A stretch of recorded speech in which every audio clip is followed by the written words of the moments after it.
Morning. Good morning. Good morning. Um, okay, I thought that maybe because we there's so much material here for us to see in regard to encroachment on intellectual property. Um, is that my screen? No, there's someone else's screen that's coming up. Here, let me pin my. There we go. I'm having a bad hair day. All right. Anyway, so there's so much on my screen. Uh, uh, so there's so much on in this last section that we just saw on Hasagas Gavul, on encroachment. What we ended off with is that when it comes to opening things up to for public consumption, it's perfectly fair game, um, unless there's unfair competition. And then we started to see about um, um, intellectual property, and when can you compete with somebody else over intellectual property. And we haven't even talked about some of the restrictions on an open market competition. um, and we saw a little bit of that when we saw from that tshuva from Rav Gestetner. He talked about this idea of when the second person opens up, if he's capitalizing on the efforts of the first person, so then it's going to be usher. And I want us to see some examples of that. But I was looking through some of my old notes.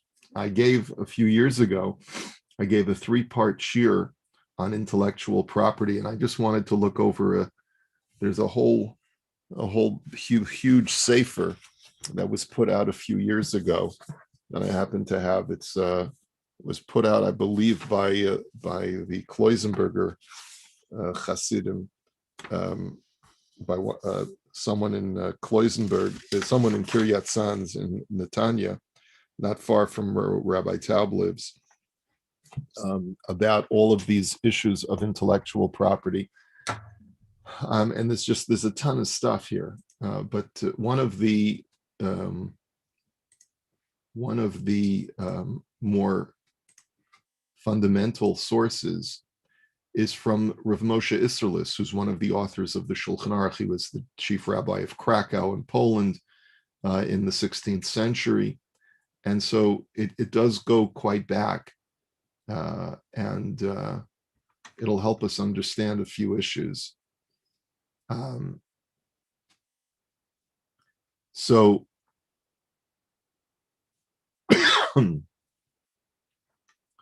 let's take a look at a tshuva from the Ramah.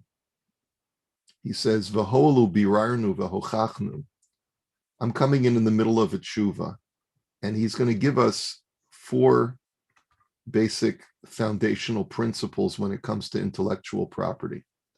He says, "Holu birarnu v'hochachnu, shadanin kuti bedine Yisrael, v'nidon kuti im Yisrael kishnei nimolim."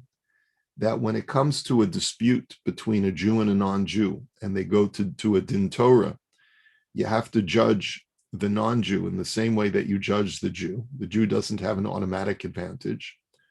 And so he's dealing with a situation where a non-Jew was going into competition to print a certain holy sefer.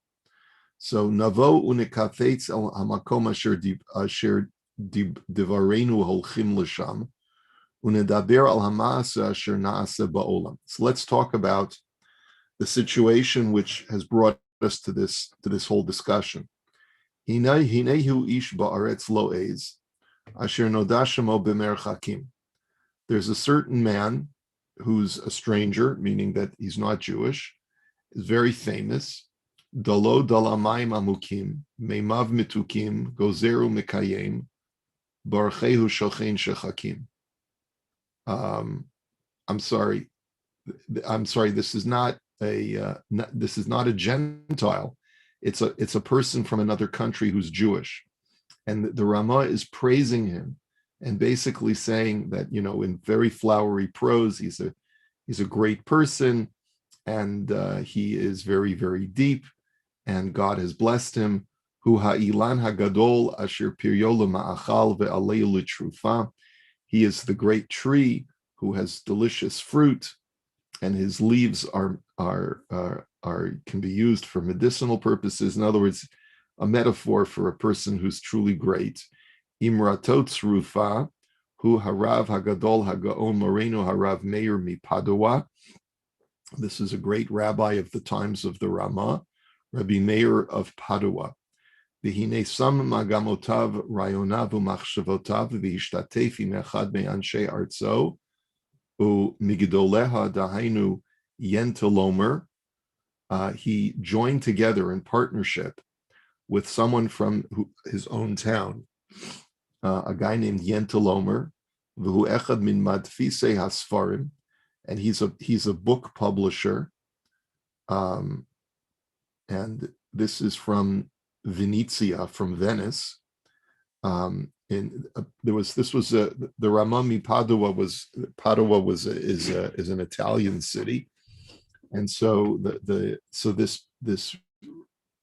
this rabbi joined together with another Italian publisher because many books, the publishing capital of the world in the medieval times was in Italy, at least for a portion of the time, and v'yiskimu yachdav lahadfis hachibur hagadol Mishneh Torah, and they collaborated, the Maram mi Padua and this fellow Yantelomer, they collaborated together to publish a new edition of the Rambam's Mishneh Torah.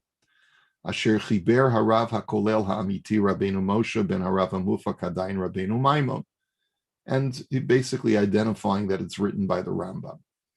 V'kasher chashav ken hechelu la'asot be'ezrat Hashem. So they collaborated and they were successful. Ad shela'et ata nigmar hadavar, to the point where now everything is completed. It's a full set of Mishneh Torah. V'higia oto b'sichlo hazach ad asher lo nishar betoch habar teven. And the Maram mi Padua went over every single word to make sure that it was edited carefully, was able to make corrections, and to remove the irada. V'sile kamisila ad lo nishar ba even. And he basically removed all of the pebbles from the path, meaning that he sifted through it and edited it properly. V'hine kam echad gam kein Yantelomer me ashirei haaretz negdo. So there was another fellow who is from the same place, who is from the wealthy people, who has risen up against him, and the footnote says, "Hu hamadfis hamafursam Marco Antonio Justinan Mevinitza." This was a Gentile publisher. His name was Marco Antonio Justinian. So he was from Venice, and he was a well-known publisher. And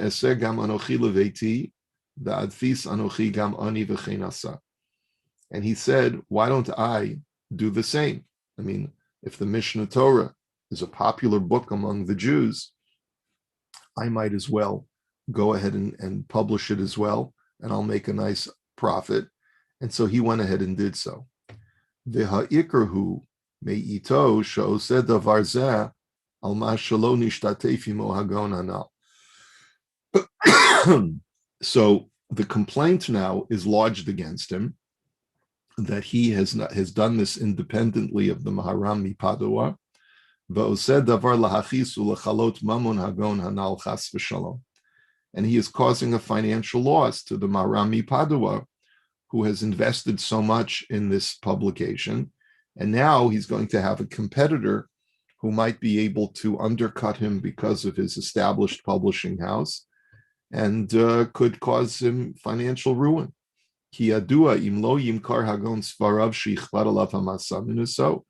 As we know, if the Maharami Padua will be unable to sell his full supply of published books, the financial burden will be quite great.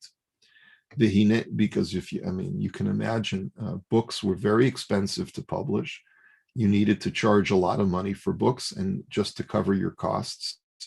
And if you ended up with books that were unsold, it's not like it is today, right? But if you were left with unsold books, you would be in a lot of trouble. And here I've been called upon to deliberate over this matter.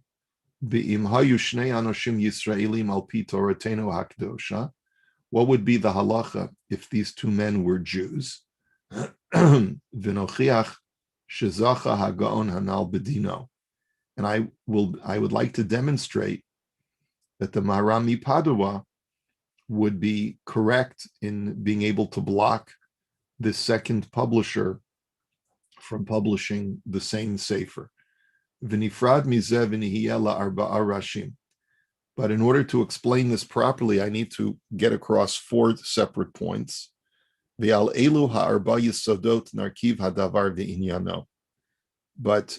it is based on these 4 pillars that I'll be able to clarify the matter. Va'omar, and I will say as follows. Shedinhu im hagon shuhu yimkar svarav rishona. So first, my psak halacha is that before the second publisher can sell any of his Rambam publications, we have to allow the Maharami Padua to sell out his run of books. V'ho'elu v'avonotenu sherabu ein yodenu takifa lasot kefi toratenu mikol makom lo naniach et shalanu v'lomar shekol Yisrael u'mi sheb'shem Yisrael yichuneh lo yikne shum sefer maimonich hachadashim rak me'otam hayotzim mitachet yad hagon hanal o ba'ei kocho. He says, and so first of all, let me just make a pronouncement.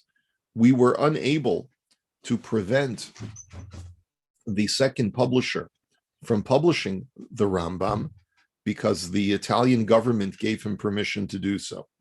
But we can certainly make a pronouncement upon those who are under those who respect Jewish law, and who presumably would be the ones purchasing the Rambam.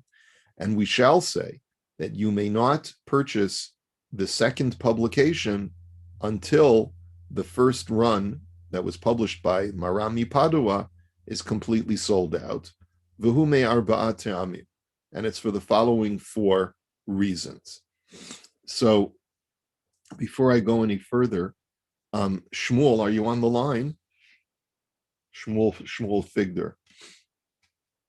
I think, please correct me if I'm wrong, but I got last night that you are the sponsor of today's shiur. Is that right? It's memory of my marvelous father, Yaakov Moshe ben Aryeh Leib. His neshama should have an aliyah. Thank you very much, Shmuel. Thank you. Okay. All right. So the 4 principles that the Ramah wants to set down are as follows. He says, Hayesod hapashut harishon hu beperek lo yachpor.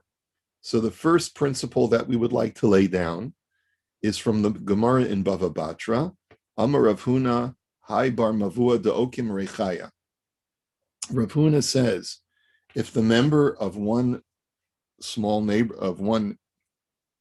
neighborhood in town sets up a mill, va'ater bar mavua chavre v'kamokim gabe, and another person wants to set up a mill right next door to him, dinahu de ma'ake vale, then he does have a right to prevent a competing a miller who, basically a person who takes wheat and grinds it into flour.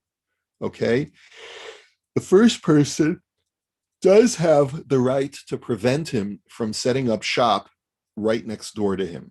Umashma midika'amar v'uki gabe sha'asa davar zeh biyediato va'afilu hachi yachol la'akev alav. And the implication is that the first person is notified of his intent, and he does have a right to stop him from setting up.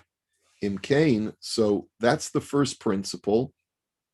The Gemara does point out to us that there are certain conditions when, even if you're setting something up for public consumption, you are allowed to prevent someone who's coming in direct competition with you, contrary to everything we've learned up until now.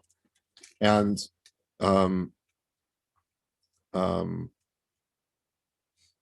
we had said, now it could be that there's a difference in this Gemara between what we're dealing with now, but let's see how we reconcile the Gemara with the halacha that we're studying now.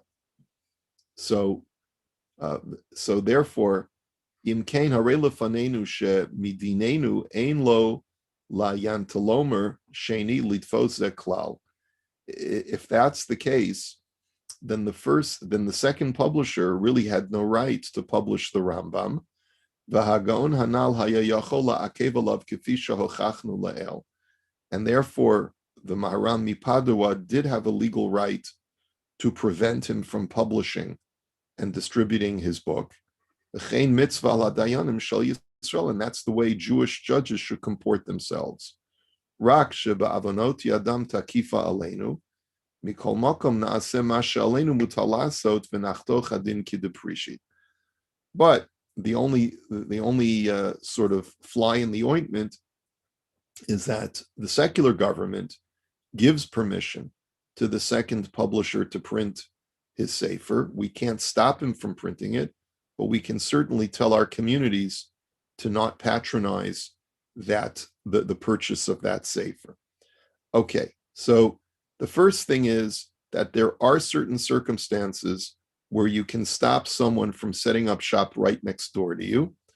That's not so simple. We're going to have to see different permutations of that.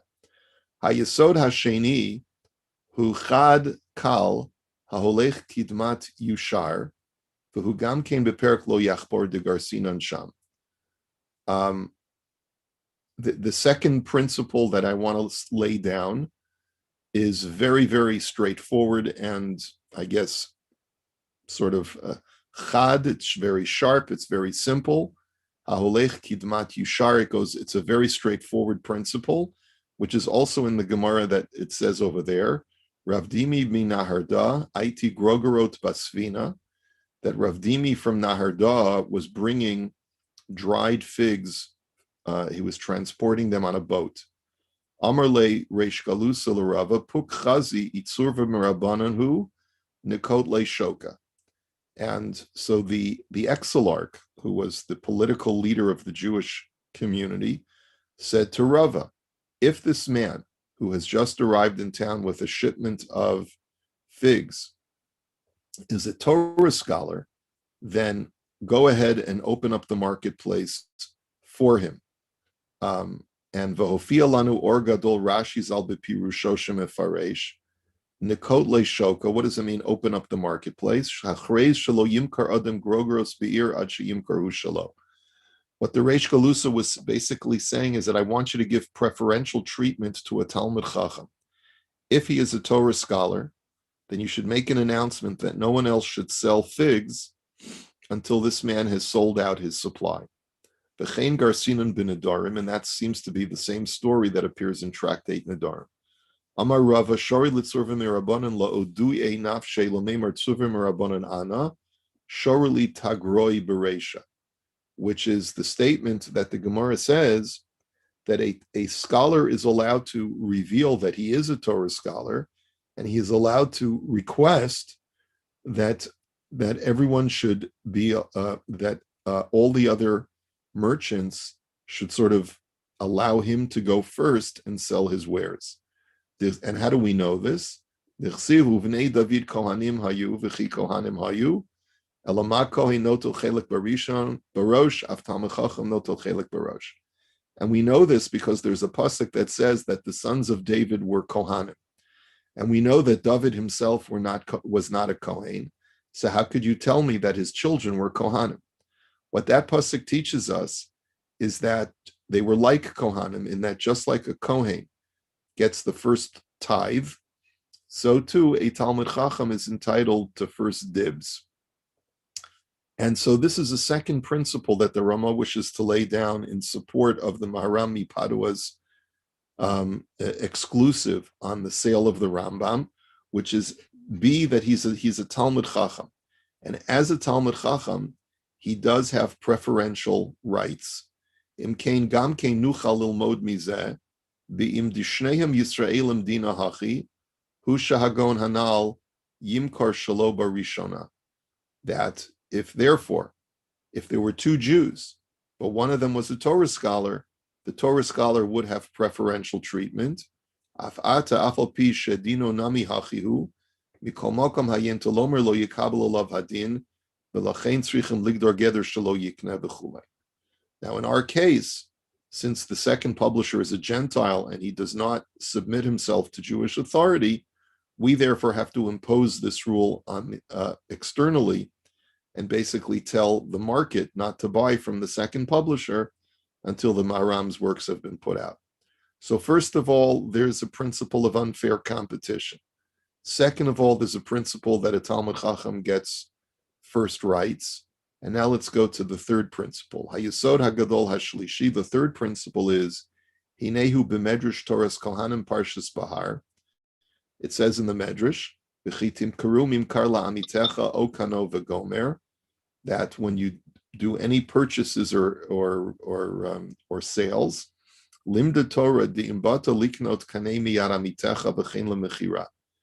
Third principle is the Torah tells us that when you purchase, you should initially or preferentially purchase from a Jew over a non-Jew. Hinehu behedja mefurash, she'ilu lo haya hagon hanal rak echad mibnei amei haaretz, zacha bedin v'hadin imo kol shekein v'kal v'chomer ata. He says, since the second publisher is a non-Jew, the first publisher is a Jew, even if he wasn't a Talmud Chacham, he would still be given preferential treatment, because the halacha states that any time you have an opportunity to purchase from a Jew versus a non-Jew, you should give preferential treatment to the Jew. And if you remember, we had learned this halacha before, that provided that they are providing the same service, and even if there's a slight differential between the two of them, but you can give the business to the Jew over the non-Jew, it is always halachically preferred to give the business to the Jew. Ve'ein lomar dezehu davka kishakuti v'hayishol notnin be'erach u'v'mekach echad, aval kishahakuti mozil tfei shor likach mimenu kedei laharviach memekcho, harei dvarim elu gam kein hevel hema. And the Rama then goes into a long explanation, basically saying that this is true even when the Gentile undercuts the Jew, you should still try to give preferential treatment to the Jew. By the way, everything that the Rama has said is going to come with the rejoinder, as you'll see later on. So I want us to put down the principles and then we'll analyze them further. But these are the first three arguments. Number one, unfair competition. Number two, give preferential treatment to a Talmud Chacham. Number three, give preferential treatment to him because he's a Jew. And then Hayesod Haravi, now the fourth principle. Asher habinyan nachon alavu beperek bet de ketuvot de garsinan hasam. He says this is from the second chapter of Kesuvos, where it says, Asur lahasho sefer Torah she'eno muga toch beito yetem mishloshim yom. You're not allowed to keep an uncorrected sefer Torah in your house for more than 30 days. What do we mean by that? If you have a sefer Torah that you know needs to be corrected, you should not allow it to remain in your house for an extended period of time. Mishum shenamar lo tishkon be'oholecha avla, that there should be no unseemly thing that dwells in your tent. Umefaresh ha'ashri v'chein bagos maiminus perek zayin hilchos sefer Torah, the lav dafka sefer Torah elafilu neviim uksuv v'mushar sifrei kodesh. This is not only true about a Torah scroll, as according to the poskim, but it's also true of any holy sefer that you know may be filled with errors, should not be allowed to abide. Kigon hatalmid upiskei ha'halachos ledidan shetorah sheba'al peh nitna likatev. And this would include Torah sheba'al peh, now that we print and publish our oral tradition. The kol shekein hu, And certainly the Rambam and the Talmud, the Ikar Mashanu Poskim, whom Talmud Shar Sifrei HaMachabrim, and certainly that's true about all Torah Sheba'al Peh, that you cannot allow erroneous texts of Torah Sheba'al Peh to abide for any extended period of time. Ve'im yihiyeh hasefer mut'eh b'kal yavo litot b'din le'esar hamutar la'atir ha'asur v'chein l'taher ha'tamei v'chulei. Because if you allow these erroneous texts to abide for extended periods of time, and instead of saying usr, it accidentally is written mutter or vice versa, then obviously the halacha will end up becoming corrupted. And the Gemara in Bava Basra says the same thing. Amar Rava hani trei mikri dardiki yachad goris v'lo daik v'chad daik v'lo goris mosvina nahu de goris v'lo daik deshabeshta mimela nafka. That Rava said a basic principle in the Gemara. He basically said that if you have two teachers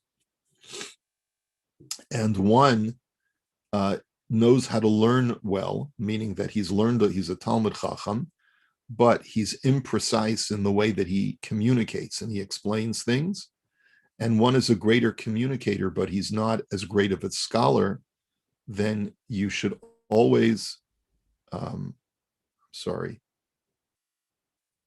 Trey Mikri Dardaki.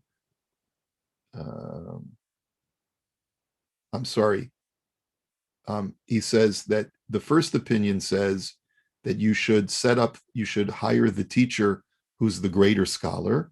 The Shabeshta Mimela Nafka, that we can assume that any errors that he communicates will eventually be corrected. But then Rav Dimi Minaharda Omer Masfinan Huhu Dedayek Velogaris. But Rav Dimi says that no, you should establish the teacher who is more accurate in his communication, even if he's not as great of a scholar, the Shabeshta Kaven de Ol, because, and that's how we paskin, that when errors creep into to impressionable minds, it's very difficult to remove the errors once they've entered in. And therefore, it's very important, according to Rav Dimi, who is the latter opinion that we paskin like, that when you have two teachers and one is a better communicator than the other, even if he's not as great of a scholar, you should hire him, because if the first person who's the greater scholar may at times not communicate things correctly, once the students get a mistaken impression of something, it'll be very hard for them to remove it from their minds.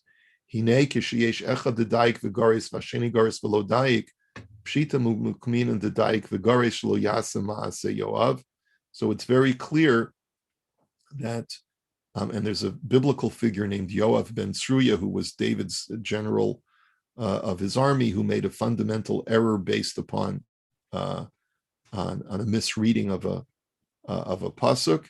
And the bottom line is that you should always make sure that you have the most accurate texts available to you.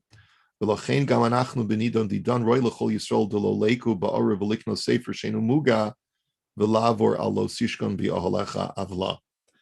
therefore, the fourth principle, or the fourth reason why no one should buy from the second publisher, is because the Maram Padua spent an inordinate amount of time correcting any of the errors that had crept into the Rambam's text, and the second publisher has not done that. And so therefore, there's no question, even if he will sell his book at a lower rate, there will still be more errors in the second publication than in the first. And it's for that reason that you should only buy from the Maharami Padua. So the Ramah's ruling was that if there's a competing publisher, even, and we had made reference to this, can you stop something that's in the public domain? So because the Rambam had been dead for centuries already. Can you stop something that's in the public domain from being published by a second publisher? So it seems from the Ramah that in this unique circumstance, because the Maram Padua was a great Torah scholar and he was Jewish against a non-Jew, and his book was superior in being having the errors eliminated from the text, it was certainly important to buy from him.